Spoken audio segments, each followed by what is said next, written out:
Hi, everyone. This is Michele Graglia. This is Marianne Hogan.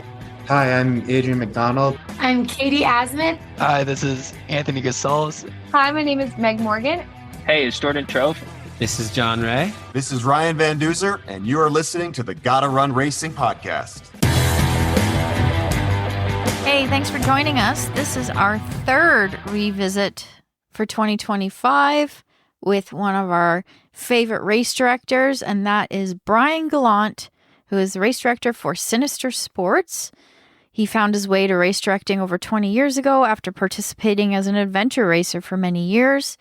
His company produces some of Canada's most iconic ultras, including Sinister Seven, the Canadian Death Race.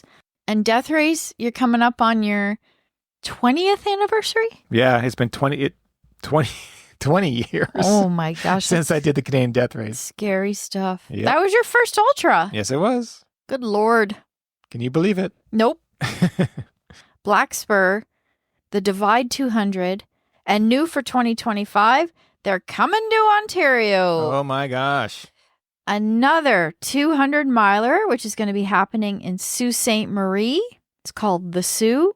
And Blue Bully Ultra Stage Race at Blue Mountains in Collingwood, which we're super excited for. That's just an hour north of us here. Here is Brian.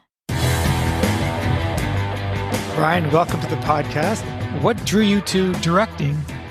I was competing in adventure races way back in the day. And we had this sort of group of guys at my old office in Calgary that were really into it. When I first heard about adventure racing, and they said, "Oh yeah, it's this 36-hour long race."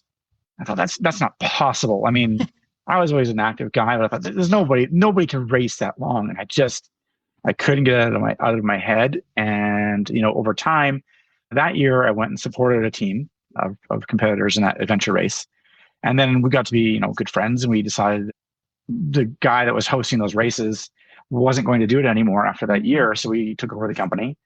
And there were 8 of us involved, and that didn't work out so well. I mean, lots of great people, but too many cooks, right? Over time, we all went our separate ways, except for me. I'm still here, and I'm the only one left. And I had other partners along the way, great people that helped move us along, but now it's just me. I started at it from a competitor side, and I really always like to focus on the competitor experience. I haven't raced for a few years now, just because the old meat sack is getting a little banged up, and too many years running around in swamps out in the mountains and whatnot, busting up my legs and all that stuff. So, but I love being around the people. It's always been the big thing for me, is the community of trail runners. This group, it's the community that we are a part of. As it's just phenomenal. The spirit that everyone shows, and just how passionate everybody is for these events, and for just being a part of the sport. Right. Well, I've seen those stories. You must be a big fan, because I started as a venture racer myself, of Eco Challenge back in the late 90s, early 2000s. Yeah, that was really inspiring. And that was a sort of a global phenomenon. And we were hoping to recreate something like that in Canada on a smaller scale. And it worked for a long time, but then it sort of tapered off. And we got to a point where it was like, well, put in a ton of work to get 100 racers to come out. And managing a course like that, where it's all off trail, primarily self-navigated, so you never know where these wingnuts are going to end up. And we realized, like, we're putting more effort into running a race for 100 people than we are into a race that has almost, getting upwards of 2,000 people. Mm-hmm. It doesn't make any sense to spend that kind of energy, even though we loved it. We finally decided after around, I think it was 2013, I think we decided that was the last year for our big adventure race, full moon in June. And then we had a smaller one, half moon in August, that we did. It was always great fun as well, but it was a day race, 12 hours. Right. And still just the amount of equipment we required, and like we had boats and we had everything, and just trying to maintain all of that. We just had to make a choice, and it didn't make sense to keep trying when we weren't getting the same kind of numbers, right? So we decided to focus where the energy really was, and that was in trail running. So we made a sort of a split at that time. Now, how big is the team of, I would say, whether they're full-time or not, but at Sinister Sports, year-round people working on the events? Right now, we have myself, I work full time, and then Kirsty. She is sort of our director of racer experience. She does a lot of social. She's really the one that answers a lot of our emails, and gets back to people. And then we have, she's like I said, full time. And then we have a whole bunch of part time people. We have 3 people working part time right now as well. And they work more in the summer, but hours are obviously more limited right now because we're a seasonal kind of operation. So I have a bookkeeper that comes in a couple times a week, and he's largely behind the scenes. And our coworker Alana, she handles all of our merchandising and taking care of our store. And then Lynn is our shop manager, and she takes care of keeping the shop organized and keeping the warehouse kind of in shape. And we had some staff turnover this year, really unfortunately, late in the game. And so that kind of made us all scramble a bit and get more involved in different things that others were doing. So to the race days, though, I mean, we have easily upwards of 30 crew members that are fulfilling different sort of aspects of the management of the race. Right. It depends on the race. I mean, the bigger races like Sinister Seven and Death Race, they have a lot more moving parts to them. So you need a bigger crew. I think that's one of the things that people don't understand is to put on this scale of an event or events, you are working around like year round, and you're probably thinking about it all the time and thinking of new ways to add to the races. Well, let's go through each one of your events. Number 1 being Sinister Seven, named after the 7 peaks that surround this race, I assume? Well, Seven Sisters Mountain is a ridge, and it sort of towers over the latter part of the course on which now leg 6 of Sinister Seven. And the name actually came about because in my former partner, Andrew, and I, when we were kind of working on it and we were just messaging back and forth, and we were like, maybe the Old Man Ultra because the Old Man River, or the Crow's Nest Mountain Ultra, or I was kind of like, it all sounds kind of hollow. And we were bouncing these names back and forth. And I had a map on my wall, and I was just reading something online, and I saw the word sinister, and I looked up at the map, and I somehow transposed it in my brain. The Seven Sisters Mountain became the Seven Sinister Mountain. And I was like, what about like the Seven Sinister or the Sinister Seven or something like that? And we were just like, that's it. That was it. And that's just this chance, we just happened to just find the name because I glitched on my name reading my map.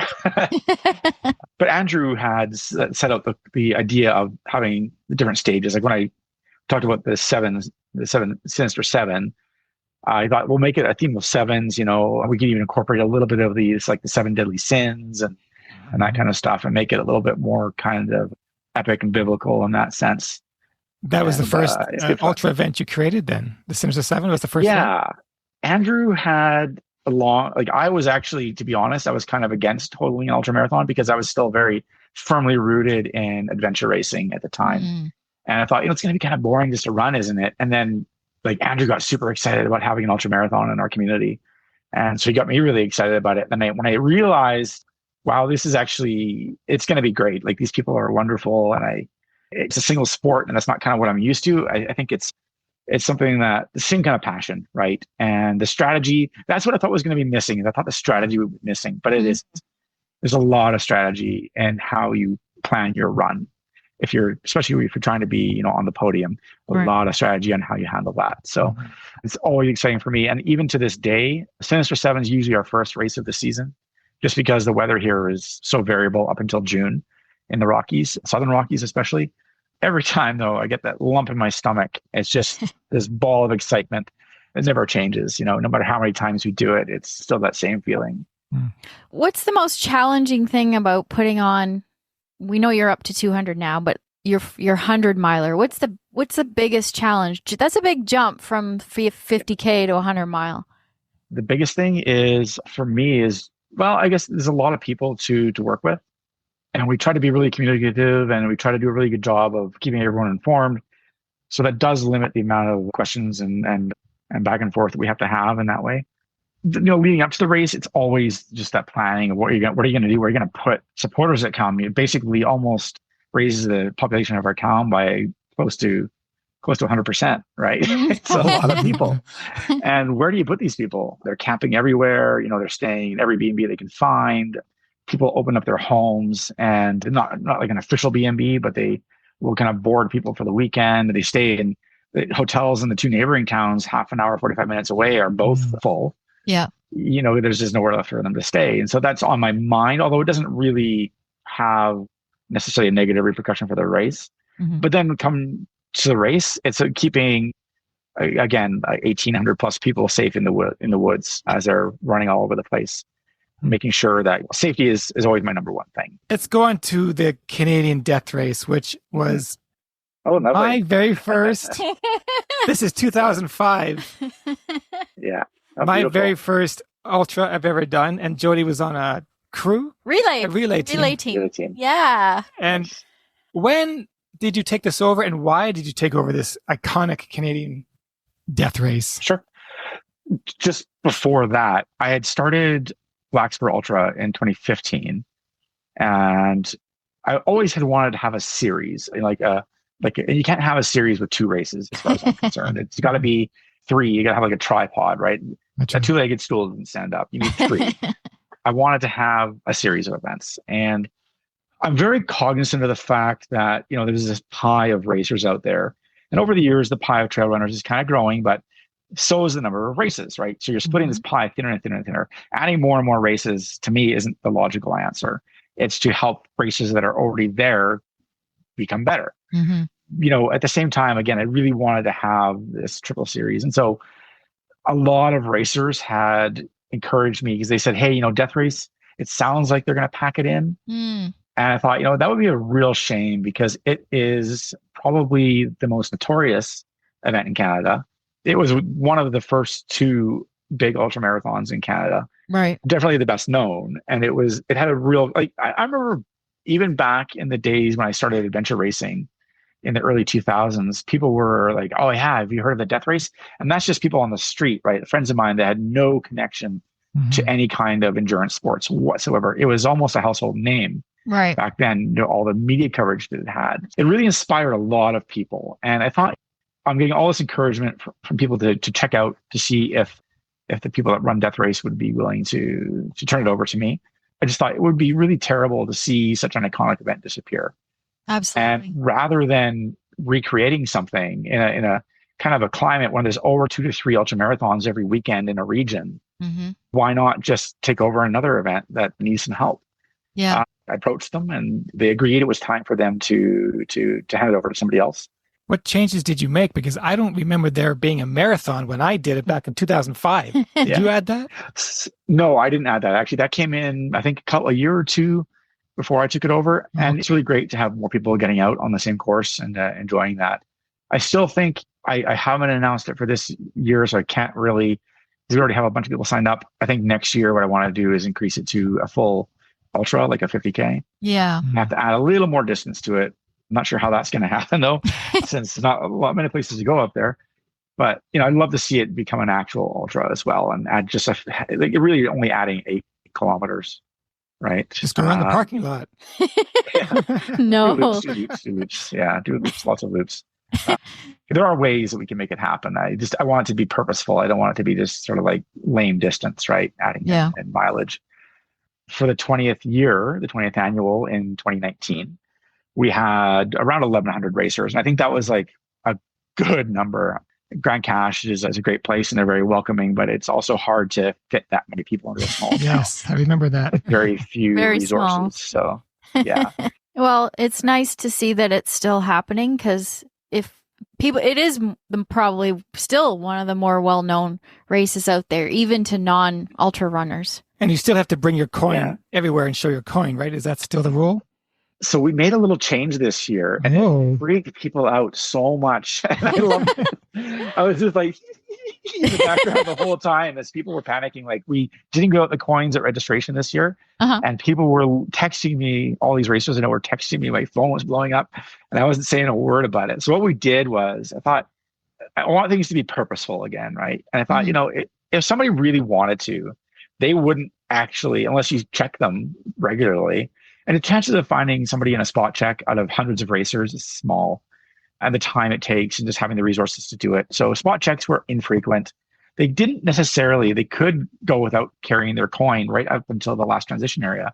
and get it just before they go on the boat. And I thought, what's stopping them from doing that?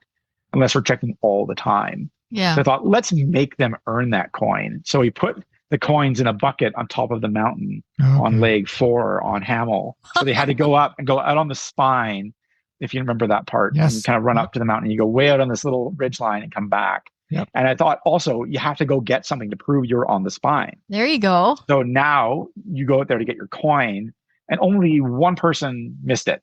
So luckily. And so they had to go back and get it afterward, but they felt sad for themselves, but tons of breaks, right?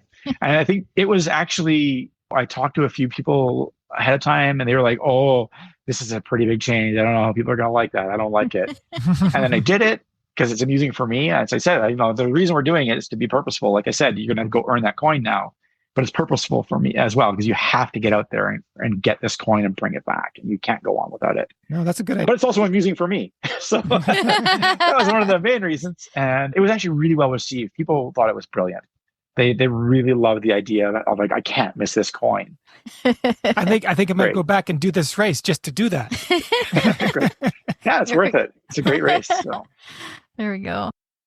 Have you guys checked out our merch via our website, GottaRun Racing? We have some really cool swag, including the mugs that, if you've watched our YouTube video, that we drink with. Cool red mug with a corked bottom. It keeps liquids nice and cold or warm. What else do we have on there, Norm? Well, we have our shirts that I'm wearing. That's right. You can either choose from GottaRunPodcast or GottaRun Racing. You can also find our 20-liter dry bags, which are a steal at $25. Perfect for using it drop-off bag at an aid station. We've got flasks.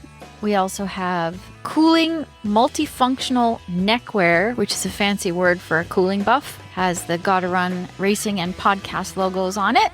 Not to mention, we have the affiliate links for the 3 companies, for the 3 brands that we are affiliated with, that being Air Relax, Compression Therapy, Caffeine Bullet, and Kinesis Sunscreen.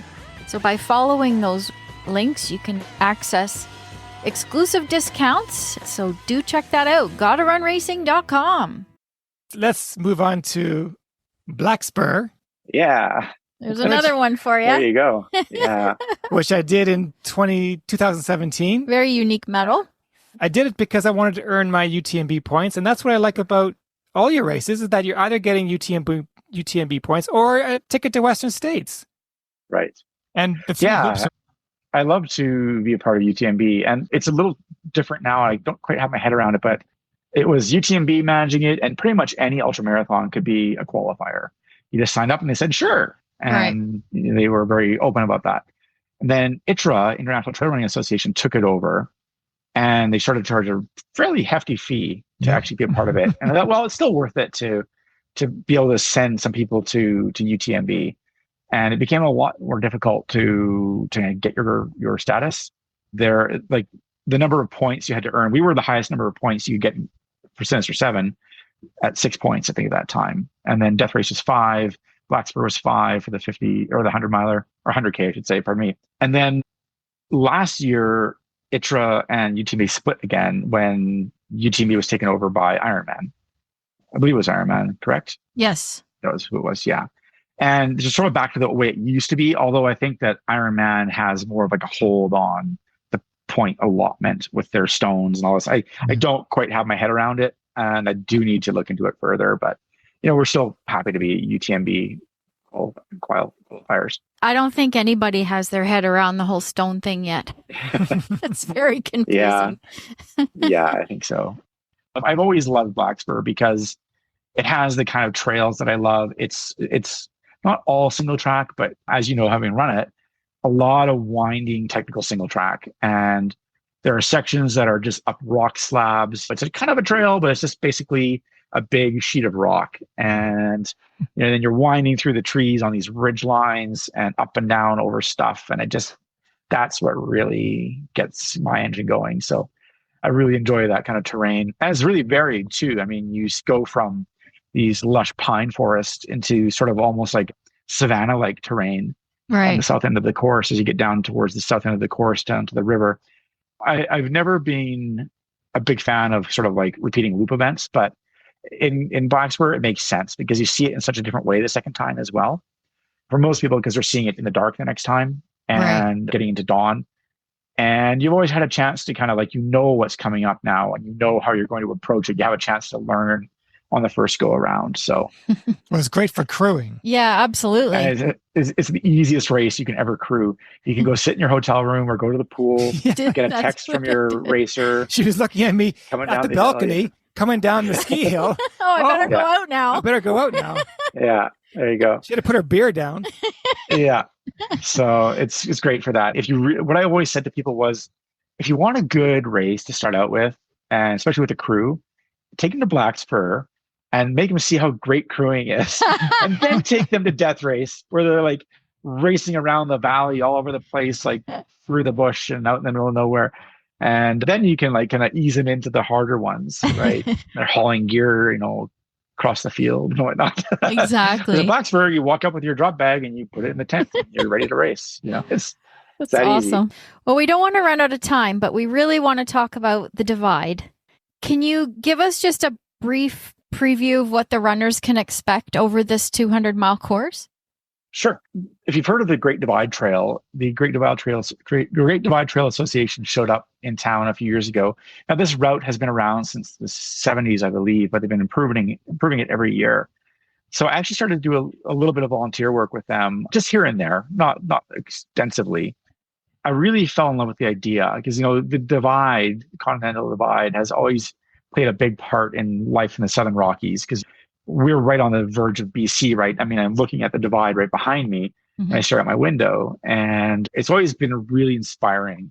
This year, talking to my crew, they're all such passionate outdoors people, and some of them now are just phenomenal athletes, doing the 24-hour backyard style races and whatnot, and involved in some really heavy events. And I thought, with this crew behind me, 100% we can make this work. And so we thought it's time. Like, Canada needs a 200-miler. 100%. The Americans can't have all the fun. No, exactly. So we need something in Canada, and there's no better place in the Southern Rockies. We have great resources here. So we're based out of Castle Mountain Resort, and that'll be the start and finish. The course is going to be largely focused on the Alpine as much as possible. Now, there's sections where you have to connect those. So it's going to be some favorite spots connected with some real runnable open sections as well. And I think that's kind of the balance I liked as well. Yeah. But I want it to be something that's manageable in a week, but really inspiring, that shows off great terrain in the Southern Rockies, Southern Canadian Rockies. I've been corrected on that a few times because they're still the Southern U.S. Rockies as well, and Mexico as well.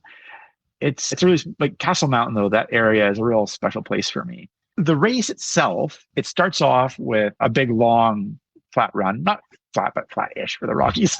As you head south, you're gaining elevation the whole time, and you get up to La Culotte Ridge, which is on the Great Divide Trail. And it's probably one of the most spectacular parts of the Great Divide Trail. And it is a ridgeline walk, and it's very slow. You have to watch yourself the whole time. It's not like it's just a cakewalk or anything. And from there, you circle around into there's the West Castle Valley where you start, and then there's the Castle Valley, which is across the Barnaby Ridge, the South Fork Range. Then you make your way up Whistler Mountain and Table Mountain to other iconic peaks in the area.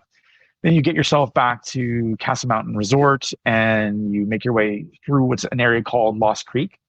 And the south end of Lost Creek it's really different because it was ravaged by a fire in 2003. And so all the growth is coming back in. It's greening, but you still have all the old dead wood, and it's very open. It's a very different kind of a look to the area. Then you're up Willoughby Ridge, and you come into the south end of Coleman. From there, you make your way through Coleman, Alberta, and you go north up around, sort of off to the east of Crow's Nest Mountain, climbing the whole time, a slow, constant grade, and you kind of wind your way through an area called Spoon Valley. And then you come to Racehorse Pass, which is the most northern end of the course.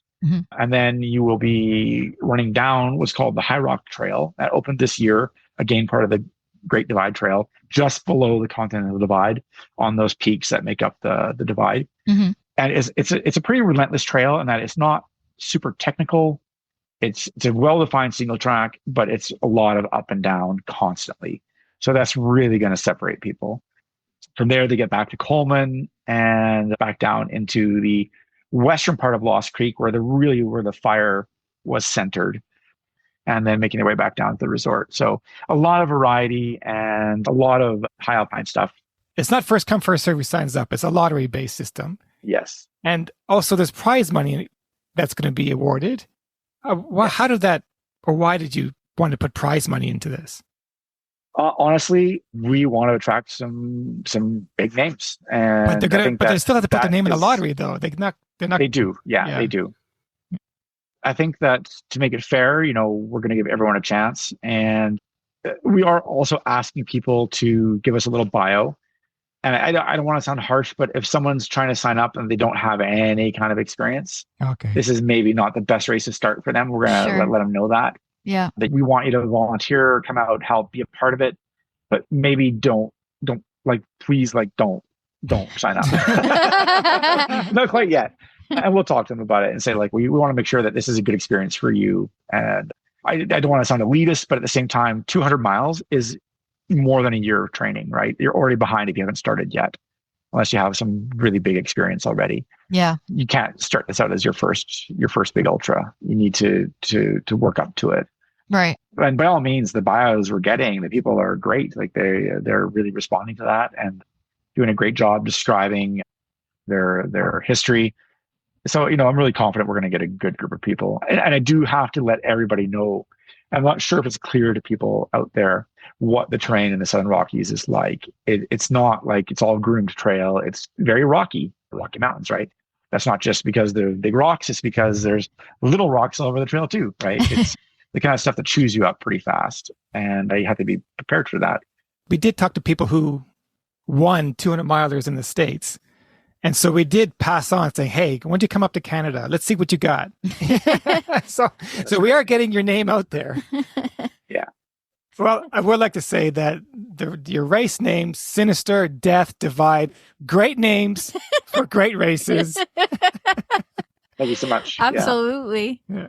Thank you so much for your time, Brian. But before we let you go, we like to finish with a little rapid fire, if you don't mind. It's just a fun little thing that we do. But we really appreciate your time today. All right, here we go. What's the last concert you went to? Something small, like it was, I can't even remember now. Geez, it's before COVID. My memory's blanking out here. Well, if I can use this one, Stuart McLean with Danny Michelle. Okay, sure. McLean, not exactly a concert, but it was kind of. It got you out of the house. Yeah.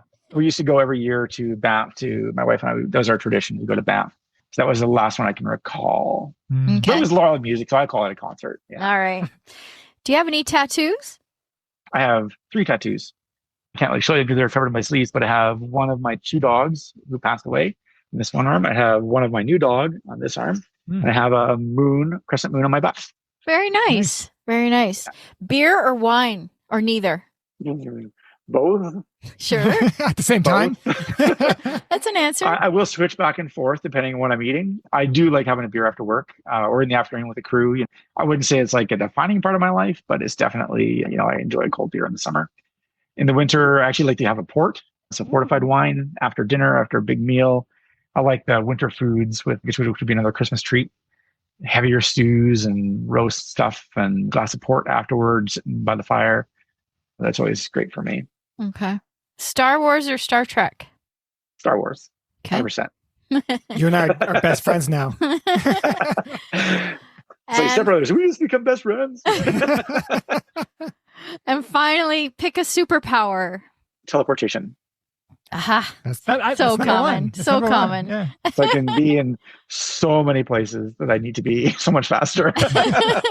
During the race. Yeah. And just, yeah. But I promise to use my powers for good. Well, whenever we do our chat on our podcast with different athletes and talk about your race is specific, we put video in the background on YouTube. And whenever we do post at you on your Instagram and socials, you always share it. So thank you again for doing that for us. Yeah, well, we love to be a part of the community. And it's a global community, right? So we need for people to see how beautiful racing is in Canada. So we're happy to be a part of that. Absolutely. Well, thanks for your time. And I want to get out to Sinister Seven one day. Yes, absolutely. That's the last one I have to do. Besides the divide. Besides the divide. Well, I appreciate it. I really enjoy talking with folks like yourselves, and I had a great time chatting with you. Awesome. All right. Thanks, Brian. Thanks. Thanks so much. Cheers. Okay, bye now. Well, there you have it. The divide is going to be something to talk about. And don't get any ideas, Norman. No. Because when he was describing that course, I could feel your excitement going up and down. I'm like, nope, no 200 milers for you. We'll volunteer. How's that? Would I do a 200 miler? Yeah, would you? Well, hey, after UTMB, I'm only 30 miles away. Well, and this is how it starts. This is exactly what happens when people sign up for races. Well, I did 42 kilometers. What's another 8? That's right. I did 50. What's another 30? Yeah. Et cetera, et cetera. Yeah, well, hey. And that's what gets us all into trouble. Well, I can't wait to see how it all plays out. And, of course, his other events, Black Spur, Death Race, Sinister Seven. They're Canadian iconic. They sure are. They've been around a long time. And They sure are. They're not going anywhere. No, so And- check them out. And you can get your Western States tickets. You can get your UTMB stones. Mm-hmm. There you go. Yeah, We have it all here in Canada. we sure do. There you go. Until next time. We are your hosts, Jody and Norman. If you've enjoyed the show, please leave us a rating and review on Apple Podcast or wherever you're listening. Please visit our website, GottaRunRacing.com for more details, and join us on social media at GottaRunRacing on Facebook, Instagram, and Twitter. You can support our channel by joining us on Patreon. All of the links can be found in the show notes. Thanks for listening and see you next time. Cheers.